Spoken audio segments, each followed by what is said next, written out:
θέλετε να ανακαλύψετε την πιο φαντασμαγορική πλευρά της φύσης και να συναντήσετε την πιο οργιώδη ποικιλία φυτών και ζώων, θα πρέπει να επισκεφτείτε τη ζούγκλα.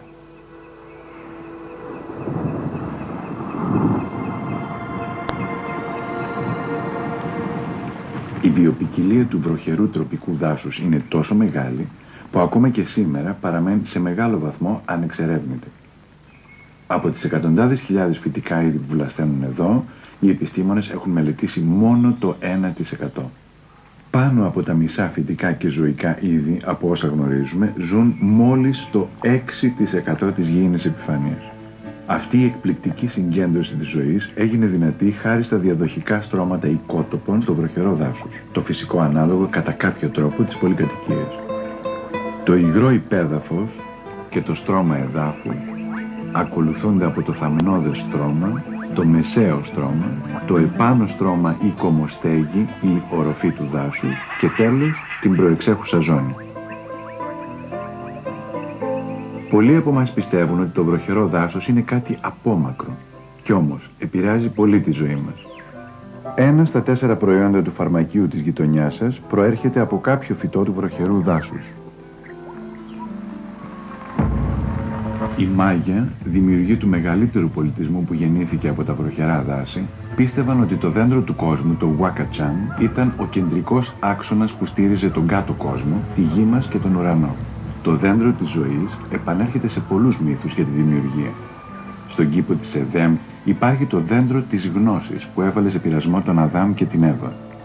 Στο βουδισμό πάλι συναντάμε το δέντρο της φώτισης. Ο Βούδας δέχτηκε τη φώτιση κάτω από μια Ινδική σικιά. Όπως το Wakachan των Μάγια, έτσι και το βροχερό δάσος είναι σήμερα η πηγή πολλών πραγμάτων για τον άνθρωπο. Προσφέρει γνώση,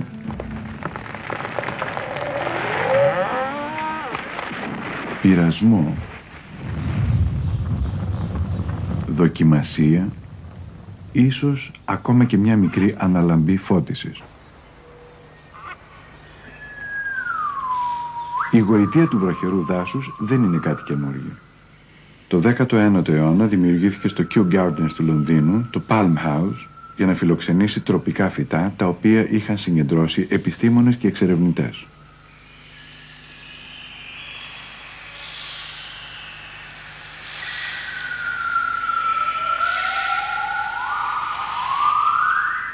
Αυτό το σαϊμύρι ζει σε ένα από τα πιο υγρά μέρη του κόσμου, στο βροχερό δάσος της Νότιας Αμερικής. Ένα τροπικό βροχερό δάσος έχει κατά μέσο όρο πάνω από 200 εκατοστά βροχοπτώσεις το χρόνο. Στο βροχερό δάσος της Χαβάης όμως κυμαίνεται από 150 έως 1100 εκατοστά το χρόνο, δηλαδή 10 μέτρα βροχή. Η μέση ετήσια θερμοκρασία είναι 27 βαθμοί Κελσίου. Στην πραγματικότητα όμως η θερμοκρασία έχει μεγαλύτερη διαφορά μεταξύ Ανατολής και Δύσης του ήλιου παρά μεταξύ Ιανουαρίου και Ιουνίου. Έτσι, η νύχτα είναι ο χειμώνας των τροπικών. Με τόση ζέστη και υγρασία, το βροχερό δάσος ανακυκλώνει διαρκώς το νερό του σαν ένας γιγάντιος νερόμυλος που το στέλνει στον ουρανό για να το ρίξει στη συνέχεια και πάλι στη γη. Τα 2/3 του γλυκού νερού ολόκληρης της γης ανακυκλώνονται από το βροχερό δάσος του Αμαζονίου και κάτι παρόμοιο συμβαίνει σε αυτή τη σφαίρα που χρησιμοποιεί ξανά και ξανά το ίδιο νερό. Αλλά το βροχερό δάσος δεν είναι απλώς ένα μετεωρολογικό εργαστήρι. Καθώς το κλίμα του δεν έχει αλλάξει από τα τέλη της εποχής του Κρητιδικού, λειτουργεί ως φυτόριο επί 60 εκατομμύρια χρόνια αδιάκοπης εξέλιξης. Ο οπισθόκομος που όταν είναι νεοσός έχει νύχια στα φτερά του είναι ένα ενδιαφέρον ζωντανό απολίθωμα που έρχεται από το μακρινό παρελθόν. Πριν από 45 εκατομμύρια χρόνια τα βροχερά δάση κάλυπταν πολύ μεγαλύτερο τμήμα της γης. Απολιθωμένοι κόκκι γύρις από τα δέντρα της ζούγκλας έχουν βρεθεί ακόμη και στην Αγγλία. Αλλά καθώς το κλίμα της γης γινόταν πιο ψυχρό, τα βροχερά δάση περιορίστηκαν σε μια πράσινη λωρίδα γύρω από τον Ισημερινό.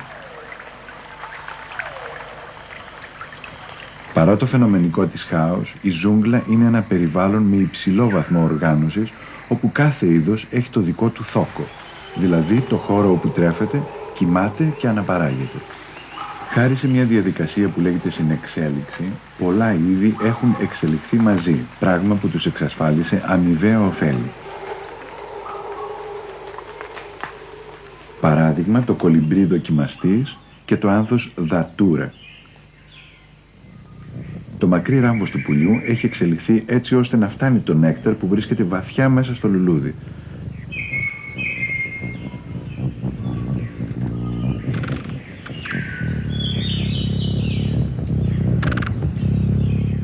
Και το ράμφος του νουμένιου με τη σειρά του έχει προσαρμοστεί στο σχήμα ενός λουλουδιού, το οποίο έχει εξελιχθεί έτσι ώστε μόνο ο νουμένιος να τρέφεται από αυτό. Αυτά είναι μόνο 2 παραδείγματα από τα εκατομμύρια των περιπτώσεων συνεξέλιξης. Δεν είναι να απορεί λοιπόν κανείς που το βροχερό δάσος είναι μια πραγματική αλυσίδα ζωής.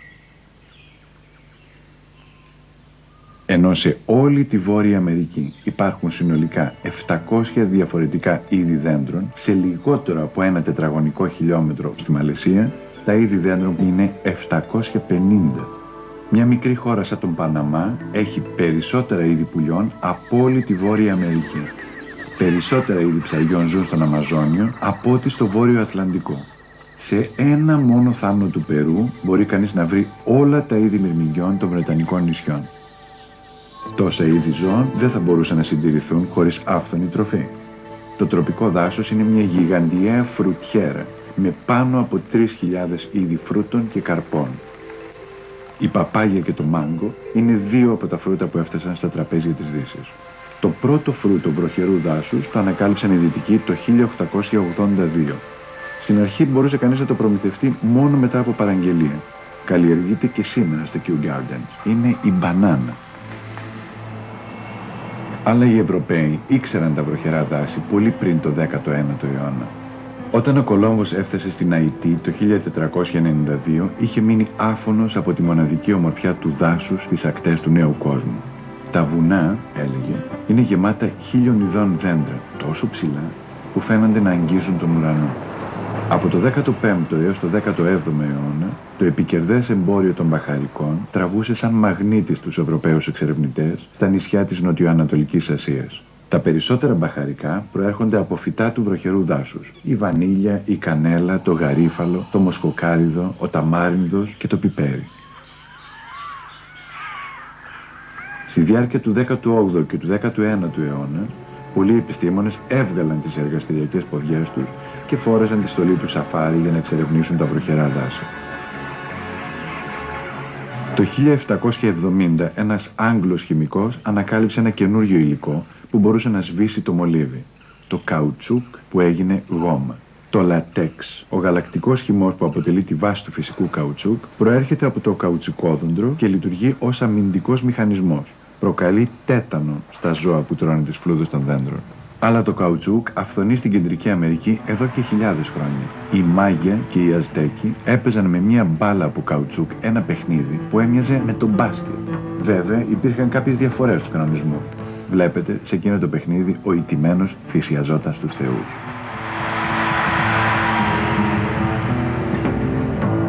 Βουτώντας τα πόδια τους στο λατέξ και αφήνοντάς το να στεγνώψει, έφτιαξαν τα πρώτα λαστιχένια παπούτσια.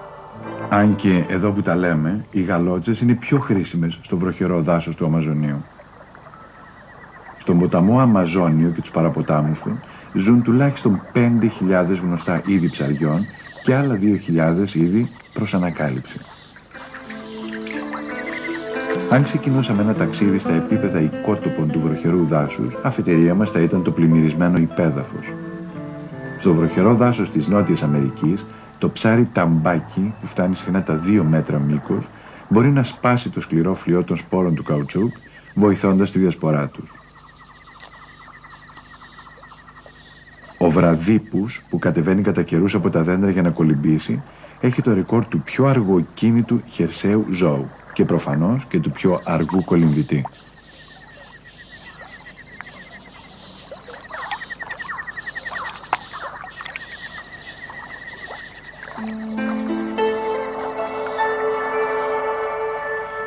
Εξίσου χαριτωμένα, αλλά πολύ πιο σβέλτα, είναι τα ποταμίσια δελφίνια.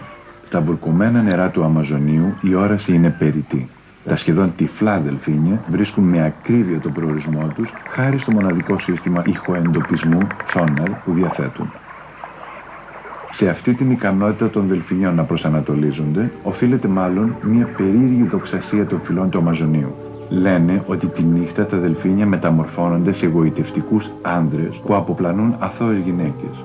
Συχνά μάλιστα απέδιδαν στα δελφίνια μια προσδόκητη εγκυμοσύνη. Το στρώμα εδάφους του τροπικού δάσους. Η ζώνη του λυκόφωτος. Τα ανώτερα στρώματα της ζούγκλας μπλοκάρουν το φως του ήλιου και μόνο το 1 έως 2% φτάνει εδώ κάτω. Το στρώμα εδάφους είναι σκιερό, αλλά πολύ ευρύχωρο.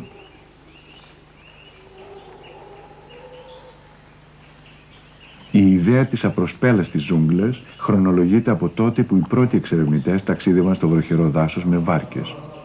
Στις όχθες των ποταμών είδαν αδιαπέραστες παχές συστάδες από δέντρα και περικοκλάδες που αναπτύσσονταν όπου το φως του ήλιου διαπερνούσε την κομμοστέγη.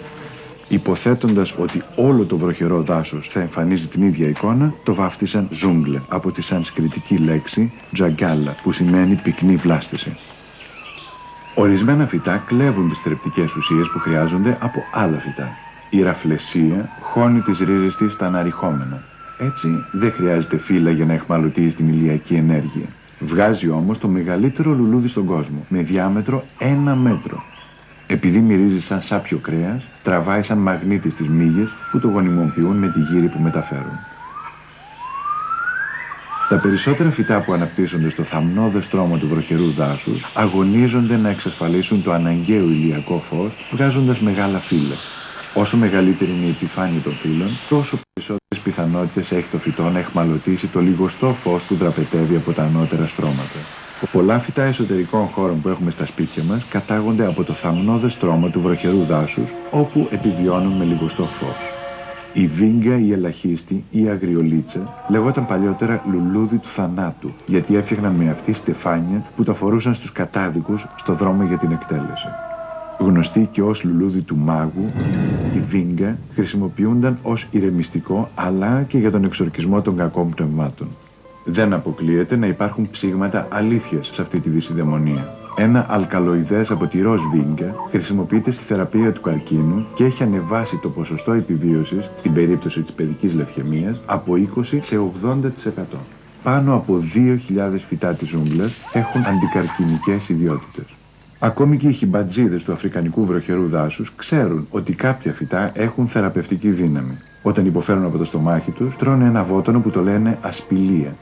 Για τα μυρμήγκια, τα σκαθάρια, τα μαμούνια, τους τερμίτες, τα μυριάποδα και τα σκουλίκια, το βροχερό δάσος είναι μια τεράστια σαλάτα του σεφ που τους προσφέρει ατέλειωτη ποικιλία φυτικής τροφής. Αυτές οι μέλισσες που σπέβδουν προς την νεκρή σαύρα δεν είναι παρά η εμπροστοφυλακή των λεγεώνων διάφορων ειδών που αναζητούν σάπια ύλη. Τα βακτήρια και οι μύκητες που αυθονούν χάρη στη μόνιμη ζέστη και υγρασία τρέφονται από μια σταθερή ροή οργανικής ύλης, βοηθώντας σε 24ωρη βάση την αποσύνθεση διάφορων οργανισμών. Αυτά τα συνεργεία καθαριότητας του βροχερού δάσους είναι τόσο αποτελεσματικά που το έδαφος του δάσους δεν βρωμίζει ποτέ. Σε αντίθεση προς τους οδοκαθαριστές των πόλεων, τα συνεργεία καθαριότητας του βροχερού δάσους δεν απελπίζονται με τη βροχή των φύλλων που πέφτουν από τα δέντρα. Και δεν το βάζουν κάτω.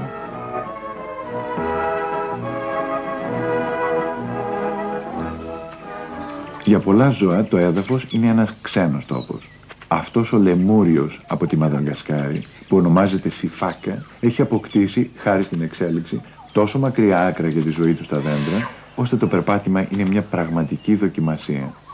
Τα ζώα που ζουν στο έδαφος του βροχερού δάσους είναι κατά κανόνα εκείνα που έχουν τους λιγότερους εχθρούς, όπως αυτή η τίγρη από την Ινδία, η μεγαλύτερη αγριόγατα της ζούγκλας. Πολλοί πιστεύουν ότι ένα από τα πιο τρομακτικά ζώα του βροχερού δάσους είναι ο γορίλας, που έχει εμπνεύσει ταινίες φαντασίας όπως ο King Kong. Στην πραγματικότητα όμως, ο γορίλας είναι ένα ντροπαλό και φιλικό ζώο.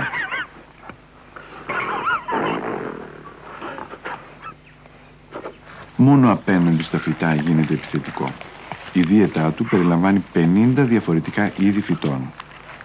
Όταν τα βλαστάρια των μπαμπού είναι στην εποχή τους, το ώριμο θηλυκό τρώει περίπου 20 κιλά την ημέρα. Το ώριμο αρσενικό, που είναι σχεδόν διπλάσιο από το θηλυκό, φτάνει τα 35 κιλά.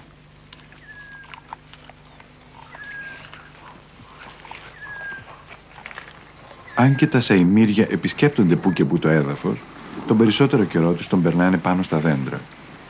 Ζουν σε ομάδες που έχουν από 12 έως εκατοντάδες μέλη.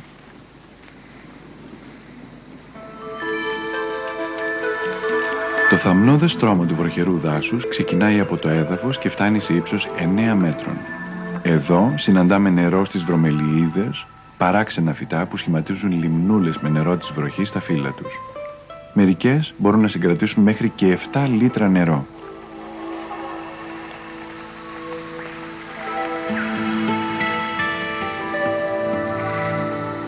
Αυτοί οι μικροί οικότοποι λειτουργούν σαν γούρνες και φιλοξενούν βατράχια των δέντρων, σαλαμάνδρες, καθάρια, πλατιέλμυνθες, μύγες, αράχνες, ακόμη και καβούρια. Επιπλέον φιλοξενούν αυγά βατράχων και κάμπιες εντόμων. Όταν ένας χιμπατζής θέλει να πάει για ύπνο, σκαρφαλώνει στο θαμνώδες στρώμα και φτιάχνει το κρεβάτι του με χλωρά φύλλα.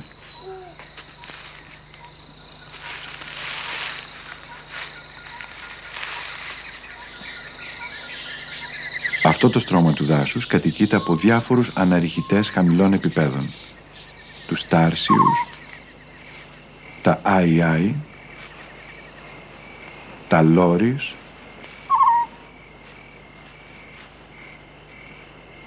τα γκάλαγκος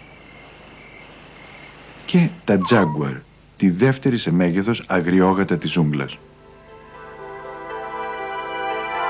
Το τζάγκουαρ ή ιαγουάρος ήταν αντικείμενο λατρείας των Ινδιάνων της Κεντρικής Αμερικής. Οι Μάγια πάλι λάτρευαν τον βασιλιά Ήλιο Ιαγουάρο. Οι πρώτοι στην ιεραρχία Αζτέκοι πολεμιστές ήταν οι υπότες Ιαγουάροι. Οι Αζτέκοι πίστευαν ότι ο καρπός ενός δέντρου του θαμνώδου στρώματος του κακαόδεντρου είναι τροφή των θεών. Με αυτόν έφτιαξαν την πρώτη σοκολάτα ρόφημα. Το τρίχωμα του βραδίποδα είναι ο παράδεισος για ένα είδος νυχτοπεταλούδας που βρίσκει εκεί φιλοξενία μαζί με ψήλους, τσιμπούρια, καθάρια και μύκητες. Όταν ο βραδίπους κατεβαίνει στο έδαφος για να αποβάλει τις ακαθαρσίες του, η νυχτοπεταλούδα πηδάει από πάνω του, γεννάει τα αυγά της στην κοπριά και ύστερα ξανασκαρφαλώνει στο βραδίποδα για να ανέβει ψηλά στην κομοστέγη. Αλλά ο πιο εκθαμβωτικός χορός της αλληλεξάρτησης στο βροχερό δάσος είναι η ατέλειωτη παρέλαση των φυτών και των επικονιαστών τους. Το κολυμπρί καταφέρνει να φτάσει στο νέκταρ γιατί είναι μικροκαμωμένο.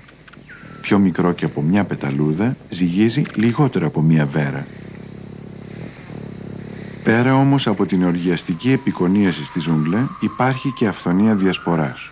Κάτω από την κομοστέγη του βροχερού δάσους δεν φυσάει καθόλου. Τα καρποφόρα δέντρα εξαρτώνται από τα πουλιά, τις νυχτερίδες και άλλα ζώα για να σκορπίσουν τους σπόρους τους.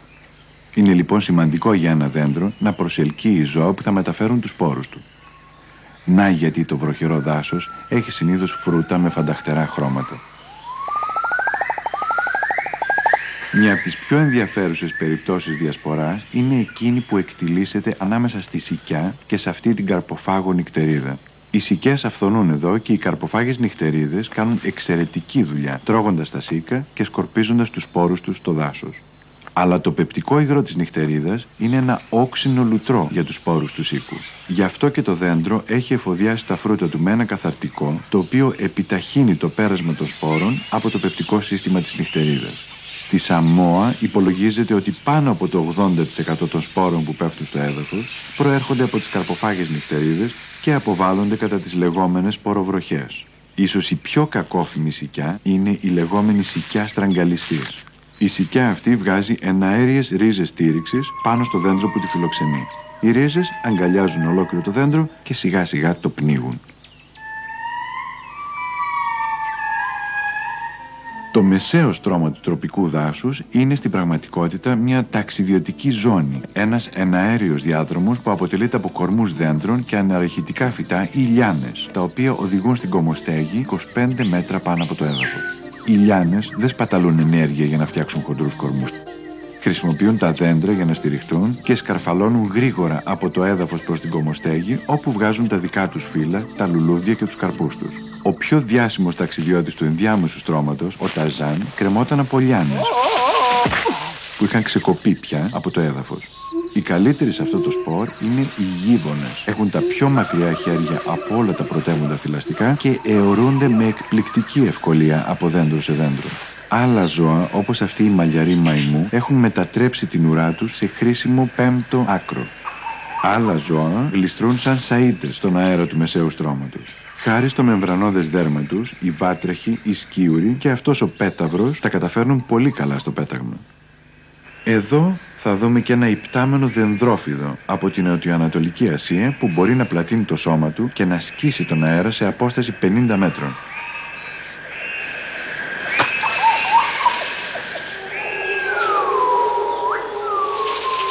Αν υπάρχει ένα μέρος στο τροπικό δάσος που είναι πραγματική ζούγκλα, αυτό είναι το επάνω στρώμα ή κομοστέγη. Εδώ το βροχερό δάσος αποκαλύπτει τη δύναμή του σε όλο το μεγαλείο. Η κομοστέγη είναι ένα παχύ πράσινο πέπλο που δεσμεύει το 99% του ηλιακού φωτός. Εδώ πραγματοποιείται το 90% της φωτοσύνθεσης που εξελίσσεται στο βροχερό δάσος. Είναι μια γιγαντιαία αντλία που επιστρέφει στον ουρανό τεράστιες ποσότητες νερού. Ένα αχανές φίλτρο αέρα που απορροφά κάθε χρόνο εκατομμύρια τόνους διοξίδιο του άνθρακα, το ανακυκλώνει και απελευθερώνει οξυγόνο, το βασικό στοιχείο της αναπνοής των ζώων. Η κομοστέγη είναι μια ισχυρή ασπίδα που προστατεύει το έδαφος από την καταστροφική δύναμη των βροχοπτώσεων. Είναι μια περιοχή σε μεγάλο βαθμό ανεξερεύνητη και φιλοξενεί χιλιάδες φυτά και ζώα που περιμένουν να τα ανακαλύψουμε.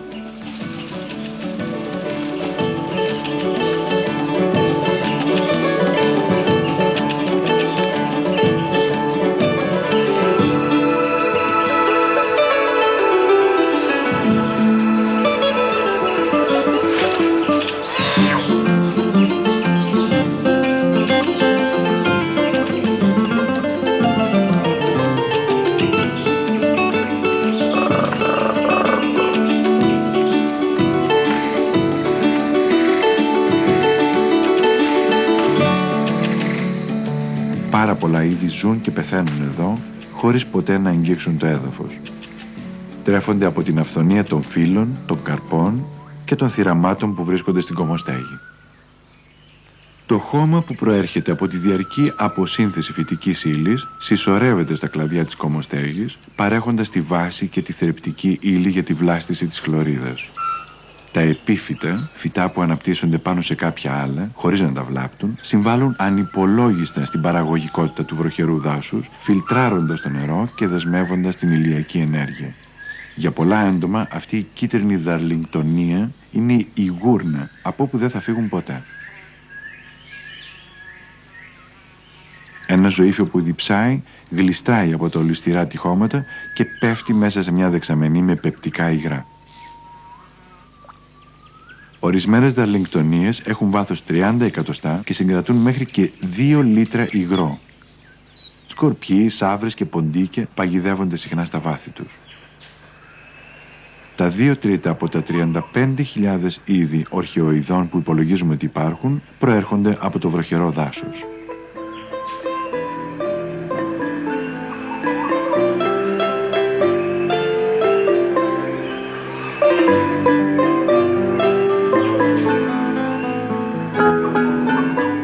Η μάντις ορχιδέα έχει προσαρμοστεί έτσι ώστε να περνάει απαρατήρητη. Είναι τέλεια καμουφλαρισμένη καθώς περιμένει την ανυποψίαστη λία. Και υπάρχουν πάμπολα υποψήφια θύματα. Υπολογίζεται ότι το στρώμα της κομοστέγης φιλοξενεί πάνω από 100.000 είδη εντόμων.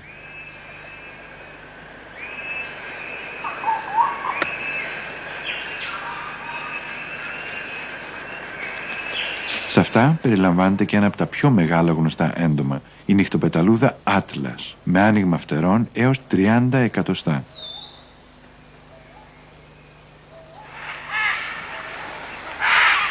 Όσο για τις φωνές και τα τραγούδια της ζούγκλας, η ποικιλία τους είναι ασύλληπτη.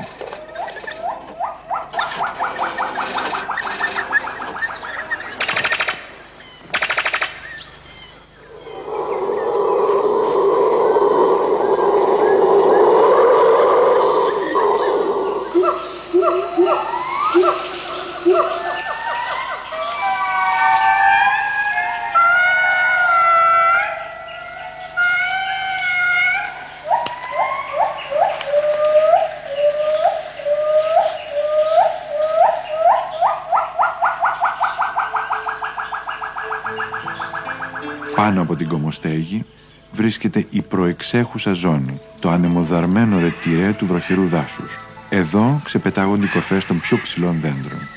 Τα δέντρα του Αλάγκ της Μαλαισίας είναι οι γίγαντες του βροχερού δάσους. Φτάνουν συνήθως τα 70 μέτρα, ενώ το πιο ψηλό που έχει καταγραφεί είχε ύψος 87 μέτρα. Η προεξέχουσα ζώνη είναι συχνά μια επικίνδυνη περιοχή για τα πουλιά. Εδώ στην Αφρική κινδυνεύουν από έναν τρομερό κυνηγό, τον αφρικανικό βασιλικό αετό.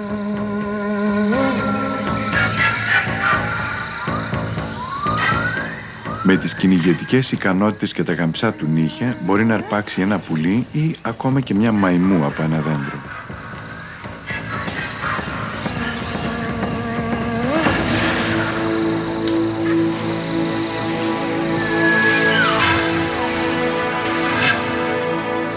Η πεποίθηση των Μάγια για την ύπαρξη του δέντρου του κόσμου, από όπου πηγάζουν τα πάντα, είναι βέβαια μύθος. Αλλά και η αντίληψη του 20ου αιώνα ότι το βροχερό δάσος είναι μια ανεξάντλητη πηγή αυθονίας είναι επίσης μύθος. Από τις αρχές του 20ου αιώνα έως σήμερα, το βροχερό δάσος έχει περιοριστεί στη μισή του έκταση. Με τους σημερινούς ρυθμούς καταστροφής θα έχει εξαφανιστεί τελείως στα μέσα του 21ου αιώνα. Κάποιος έγραψε κάποτε: το δάσος είναι ένας παράξενος οργανισμός με απεριόριστη καλοσύνη και ευγένεια που ενώ δεν ζητάει τίποτα για τη συντήρησή του, μοιράζει γενναιόδωρα τους καρπούς του. Προσφέρει προστασία σε όλα τα πλάσματα, χαρίζοντας σκιά ακόμη και στον υλοτόμο που το καταστρέφει. Ο συγγραφέας είναι ο Βούδας, που δέχτηκε τη φώτιση στη σκιά μιας Ινδικής σικιάς.